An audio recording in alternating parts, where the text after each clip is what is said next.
semuanya, kembali lagi di podcast Jurnal Laska.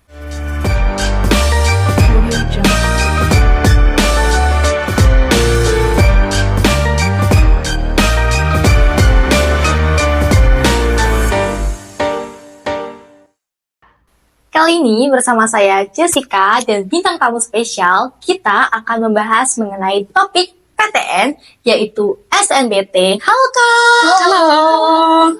Boleh perkenalan nggak Kak? Dari mana, siapa, dan sekarang ngambil jurusan apa sih Kak?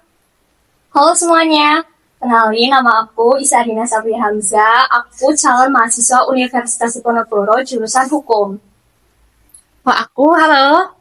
Aku Fairuz Makaila Namira dari Universitas 11 Maret. Aku calon mahasiswa Prodi Statistika.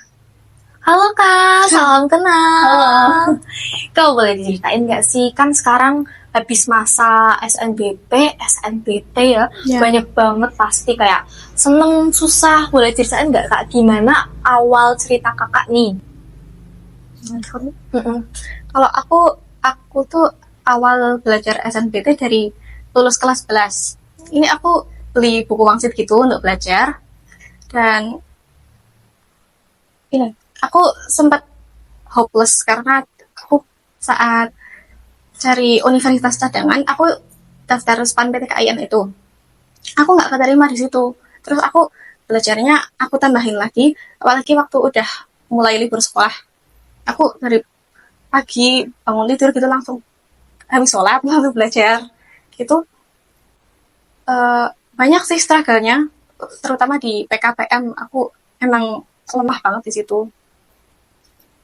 Gitu. Ternyata udah belajar dari jauh-jauh hari ya Kak? Ya, Oh gitu. Aku pikir kalau misalkan ngejar SNBT ini bisa dititil kayak minimal seminggu gitu, nggak bisa ya? Nggak. Kalau seminggu namanya apa? Gitu ya. Kalau kakak sendiri gimana? Jadi kan kebetulan aku tuh alumni ketolak SNBP ya. SNBP aku tuh merah. Nah, aku kan kebetulan les. Aku tuh les dari awal kelas 12 kan. Dan kebetulan aku tuh ikut 2 program yang reguler sama yang PIKU. PIKU itu tuh kayak hampir 1 bulan UTBK. Nah, pas les reguler itu kayak ya udah aku jalanin aja gitu lesnya kayak biasa, nggak terlalu yang ambis banget. Tapi masih aku tetap belajar kan. Terus pas kemarin SNBP itu tuh kan merah ya, data ketolak kan. Sebenarnya aku udah apa ya, udah punya feeling gitu. Soalnya kan aku kebetulan tuh kayak idealis dulu Kak. Ngambilnya tuh Undip, padahal aku tuh nilai rata-ratanya cuma 88.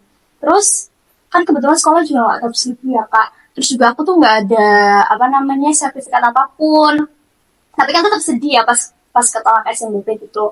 Nah terus akhirnya aku kan setelah udah ketolak itu ikut yang PIKU itu kan. Nah pas PIKU itu dia aku bener-bener yang kayak belajar serius sampai kayak pernah belajar sampai malam-malam jam 1 tuh pernah juga kayak dalam sehari itu latihan soal itu tuh 100 soal. Aku ngerjain 100 soal tuh pernah kayaknya. Terus juga kayak buku tuh banyak banget kan, ada buku dari les itu kan 3 dan itu tebal-tebal semua. Terus juga aku tuh beli buku wangsit itu tuh juga ada 3 kan. Jadi kayak setiap hari tuh mabok latihan soal gitu loh.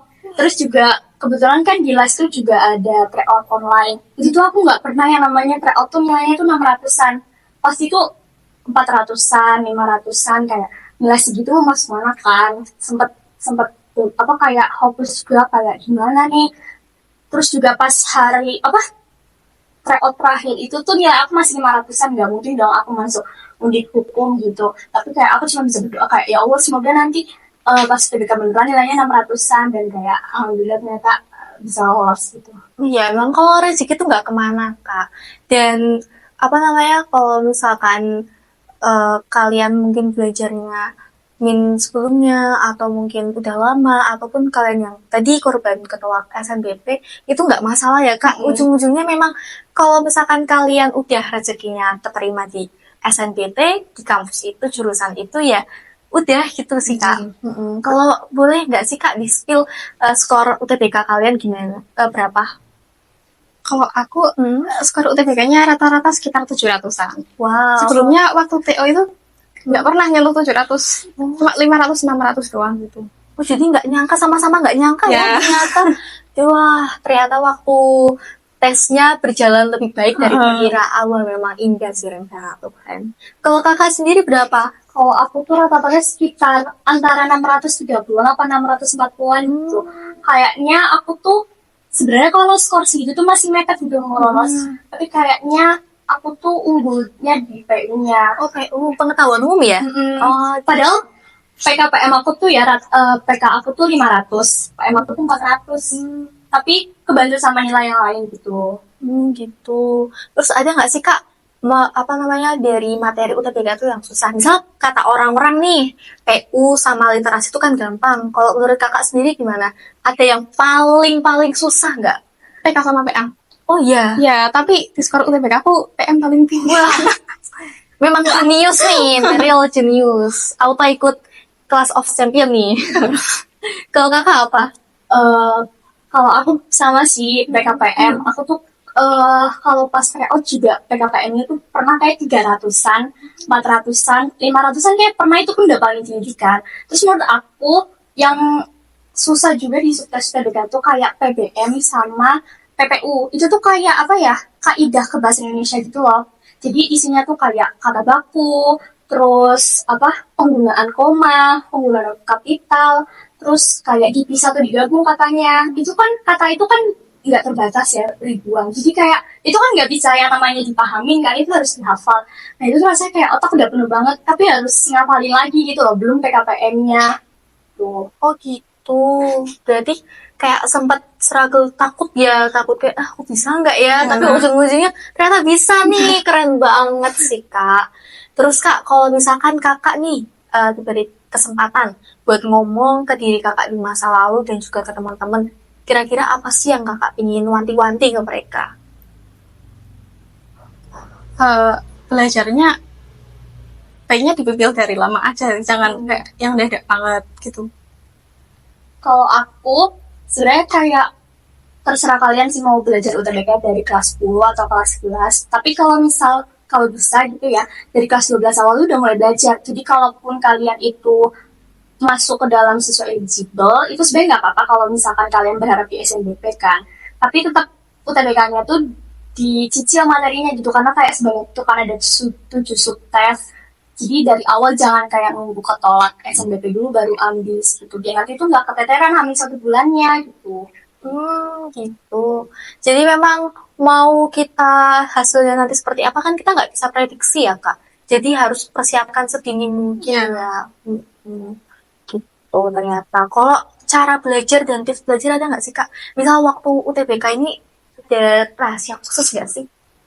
Yang boleh di-spill ke teman-teman, terutama nanti angkatan 26 kan ada TKA kan, terutama kan. Waduh, bakalan sulit nih Kak kayaknya. Ini kayaknya banyakin latihan soal aja sih, sama tryout. Itu tryout kalau sering-sering itu berguna banget buat Gitu. UTBK. Oh, banyakin tryout ya? Ya, Oke. Terus ada itu nggak? Mungkin saran ke adik-adik lagi atau apa gitu? Kalau dari aku, apa namanya? Kalau misalkan kalian les, maksudnya kalian dikasih kesempatan bisa les, itu benar-benar kayak di apa namanya? Dilakuin dengan baik gitu, jangan malah bolos atau gimana, karena kan itu juga orang tua udah bayar kan, diikutin. Terus kalau misalkan dari les dikasih buku juga dikerjain. Terus kalau misalkan kalian tuh kalau bisa juga minta jam tambahan gitu, jadi kalau misalkan ada materi yang masih kurang itu bisa banget jam tambahan. Tapi kalaupun kalian nggak les itu nggak apa-apa juga kan, masih ada buku-buku yang bisa dibeli online. Terus juga banyak banget tryout gratis gitu yang bisa kalian ikutin. Gitu. Ternyata mau dari apapun privilege kita dan mungkin latar belakang kita itu nggak pengaruh signifikan ya Kak ya. Tergantung pribadi anaknya tuh mau seperti apa. Oke. Oke, terima kasih ya Kak sudah berkenan share. Semoga nanti angkatan selanjutnya terutama bisa semuanya keterima di sekolah impian mereka. Gitu. Juga kakak-kakak sukses ya. Jadi camaba baru nih teman-teman. Waduh, wajah-wajah baru dari kampus nih. Oke, segitu aja teman-teman. Jangan lupa untuk like, subscribe, dan juga share ke teman-teman kalian agar nantinya tahu tentang tips and trick untuk SNBT ini biar nggak terlalu hopeless gitu kak ya, kan mesti kayak aku nggak keterima SNBT gimana aku kuliahnya gitu. Oke, terima kasih dan sampai jumpa, dadah.